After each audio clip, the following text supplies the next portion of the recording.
I'm pleased to see such a large audience for our hearing today. Ms. Talee Dror is a student at Cornell University and Vice President of Finance for Cornellians for Israel. Ms. Dror, you may begin when you're ready. Chairman Smith, Ranking Member Neal, and members of the Ways and Means Committee, thank you for the invitation to testify today. My name is Talia Dror. I'm a student at Cornell studying industrial and labor relations with minors in business and legal policy. But beyond that, I am the embodiment of the American dream. I'm the child of an immigrant who fled Iran after facing religious persecution, dreaming of an America where she could openly raise a Jewish family. I grew up hearing the cautionary tales of blatant anti-Semitism, how my grandfather was stabbed for being a Jew, how my mother was called a dirty Jew on a daily basis, how my family had to pretend they weren't Jewish. But I never thought the horrific anti-Semitism they faced would follow us to the country we fled to for refuge. 39 days ago, as I witnessed the mass rape, mutilation, and massacre committed by Hamas, my reality as a college student in the United States radically transformed. Students, professors, and administrators at Cornell celebrated the massacre of innocent civilians. Just 5 days after the heinous terror attacks, the Student Assembly introduced a resolution calling Hamas, quote, an armed resistance and placing full blame for the October 7th attacks on Israel. At the hearing, I spoke about the fact that the very terrorists endorsed by that resolution called for a global day of rage the next day. I explained that as a Jewish student leader, my community is terrified to walk around the school they pay to attend because they are afraid of getting threatened, assaulted, or killed. Students at rallies chant genocidal phrases like "from the river to the sea, Palestine will be free." This is a chant that calls for the elimination of the state of Israel and all 7 million Jews inside of it.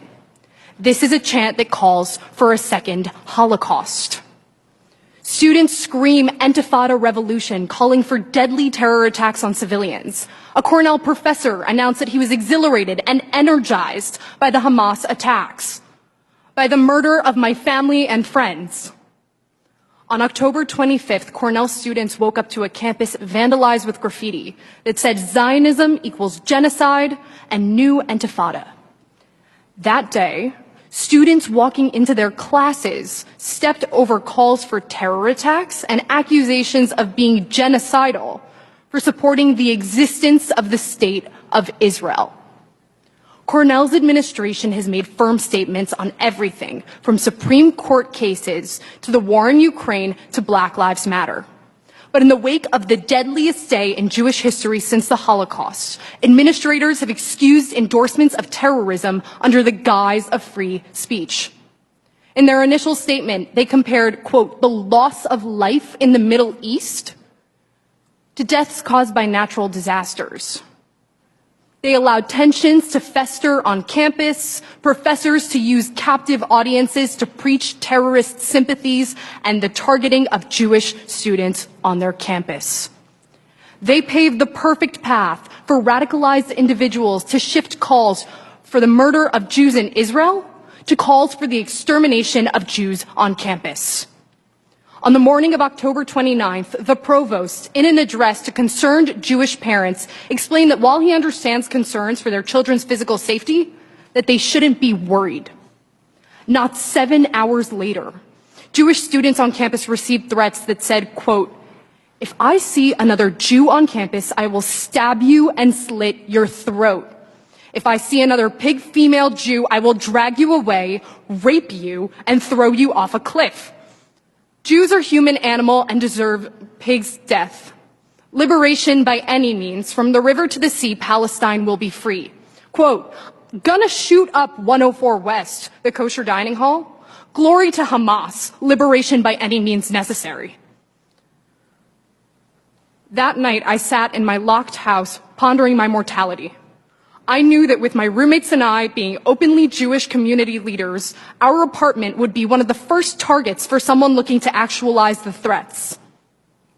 I thought back to the stories my mother told me growing up.